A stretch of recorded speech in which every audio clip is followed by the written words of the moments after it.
فاتحة المؤلف هذا الكتاب تنبيه الغافرين تعليم الشيخ نصر بن محمد بن إبراهيم السمرقندي قدس سره ونفعنا بالفيديو والمسلمين أصحاب الفاتحة أعوذ بالله من الشيطان الرجيم بسم الله الرحمن الرحيم الحمد لله رب العالمين الرحمن الرحيم مالك يوم الدين إياك نعبد وإياك نستعين اهدنا الصراط المستقيم صراط الذين أنعمت عليهم غير المغضوب عليهم ولا الضالين. قال صلى الله عليه الله تعالى وأدب نفع وببركة علومهم وبكم في الدارين آمين. بسم الله الرحمن الرحيم. وروي عن محمد بن السمك أنه نظر إلى مقبرة فقال لا يغرنكم سقوط هذه القبور. Diriwayatkan dari Muhammad bin As-Samak anahu sesungguhnya Muhammad bin Samak ketika melihat makbarah atau kuburan maka berkata Muhammad, la yaghurrannakum, janganlah kau tertipu, sukutu hadil kubur, dengan diamnya kuburan.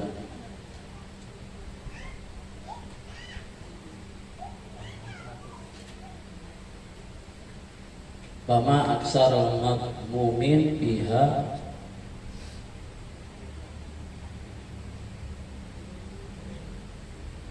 wala yaghurrannakum istiwa'ul kubur fama asadda tafawutahum biha. Ayam bagi lil akili ayyuk sirah min dzikril qabri qabla ayyudkhilahu. Dan janganlah kalian tertipu dengan ratanya kuburan. Fama asadda, maka tidak ada yang lebih berat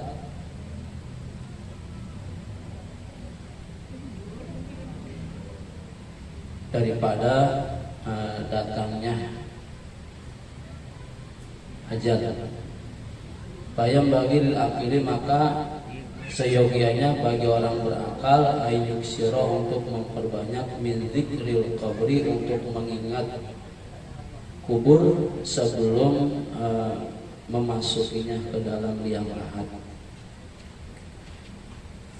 Sarahnya adalah bahwa ketika kita menghantarkan jenazah ke pemakaman, maka kita jangan tertipu dengan diamnya kuburan. Artinya ketika kita menghantar jenazah ke pemakaman, ke kuburan, maka seharusnya kita mengambil iktibar, ya, mengambil pelajaran ketika kita menghantarkan jenazah ke dalam ke pemakaman atau kuburan. Jadi di sini kita bagi orang berakal untuk memperbanyak daripada ingat kubur sebelum kita memasukinya ke dalam liang lahat.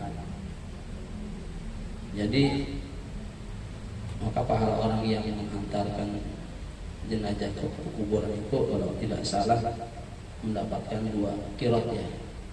1 qirat itu sebesar Jabal Uhud. Jadi sesungguhnya ketika kita menghantarkan jenazah ke kuburan itu banyak kita harus mengambil iktibar, pelajaran buat kita, bahkan suatu saat juga kita akan dihantarkan. Hari ini kita menghantarkan saudara kita, tetangga kita, maka nanti suatu saat kita akan juga dihantarkan oleh saudara-saudara kita. Ketika kita melihat kuburan, ketika mayat dimasukkan ke dalam liang lahat, bagaimana supaya kita bisa membayangkan suatu saat kita akan memasukinya. Karena di dalam kitab Al-Majmu' Ar-Rasail Al-Imam Ghazali itu ada adab-adab ketika orang akan menghantarkan mengiringi jenazah ke kuburan.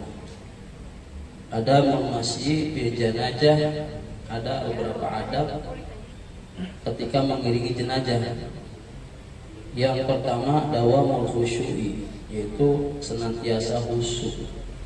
Jadi ketika kita melayat tetangga saudara kita yang meninggal dunia wafat, diusahakan kita dalam khusyuk, artinya betul-betul kita berbelasungkawa, ya, merasakan bagaimana sedihnya, pedihnya saudara ditinggalkan oleh daripada keluarga kita. Jangan ketika kita berkunjung melayat malah kita bersendau-gurau, gak menampakkan kesedihan kita, ya, malah ngobrol sama si malamnya bukannya zikir malah main gaple, ya. Nah, ini kita harus dijaga adab-adabnya, yaitu dawamul khusyuk. Yang kedua waqtul basari, yaitu menundukkan pandangan. Jadi kalau kita mengiringi jenazah itu jangan pandangan kita kemana-mana, ya. Diusahakan menundukkan pandangan kita. Kemudian watarkul hadisi, meninggalkan atau tidak bercakap-cakap. Artinya diusahakan kalau kita melayat jenazah itu jangan banyak berbicara, ngobrol-ngobrol yang tidak bermanfaat, ya.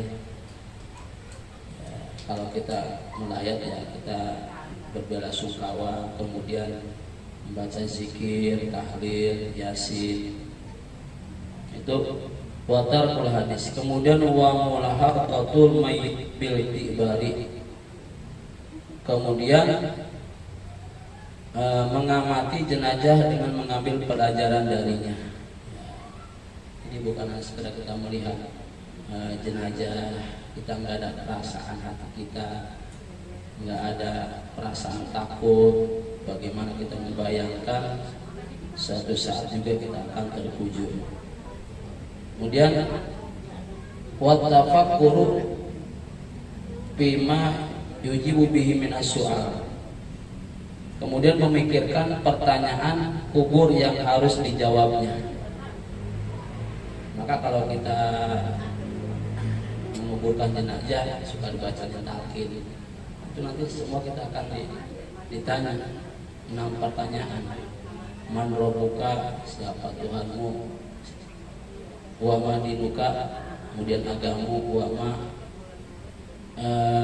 kiblatuka, wa ma kitabuka, ya, kitab, agama, kiblat, saudara, ya, wa ma ikhwan. Itu semua pertanyaan bukan mesti kita hafalin, tapi semua itu akan dijawab kalau orang senantiasa selama hidupnya menjaga sholat, ya, enggak kita hafalin juga. Kalau kita selalu menjaga sholat, maka insya Allah kita akan dimudahkan di dalam menjawab pertanyaan munkar nakir. Kemudian wal azmu ala mubadarati bima yakhafu bihi mina mutalabati wa khawfi khasratin al-khawf inda huzubil maut. Kemudian bertekad segera tobat, karena ingat segala amal perbuatan semasa hidup pastilah akan dimintai pertanggungjawaban, ya. Kita harus punya keinginan ketika kita melayat, menyolati, menghantarkan ke kuburan, kita harus ada itikat dari diri kita, harus supaya kita segera bertobat, ya, segera memperbaiki diri. Jadi ingat terhadap semua perbuatan semasa hidup kita, pastilah nanti setelah kematian itu semuanya akan dipertanggungjawabkan.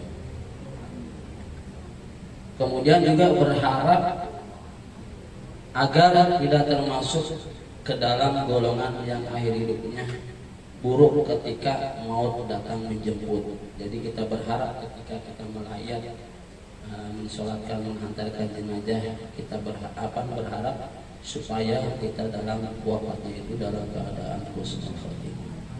Jadi sesungguhnya ketika ada tetangga kita, saudara kita meninggal, itu sebenarnya nasihat buat kita, pelajaran buat kita. Afa bimauti maulullah, cukuplah kematian itu sebagai nasihat buat kita semua. Jadi di dalam kitab ini kita diajarkan ketika kita melihat kuburan itu, janganlah kita tertipu dengan lihat kuburan kemudian banyak begitu, tapi kita tidak ada perasaan dalam hati kita, itikat kita tidak bisa tidak mengambil pelajaran daripada orang-orang yang meninggal dunia. Mudah-mudahan sekali lagi ini belajar buat kita. Mudah-mudahan kita selalu, kalau ada orang meninggal, ada orang yang keluarga kita, itu menjadi itibar pelajaran buat kita. Dengan kita ingat kematian, maka insya Allah bukan berarti kita nggak ada semangat hidup, justru harus semakin lebih giat lagi untuk beribadah yang banyak amal kebaikan. Mudah-mudahan bermanfaat. Kurang lebihnya mohon maaf.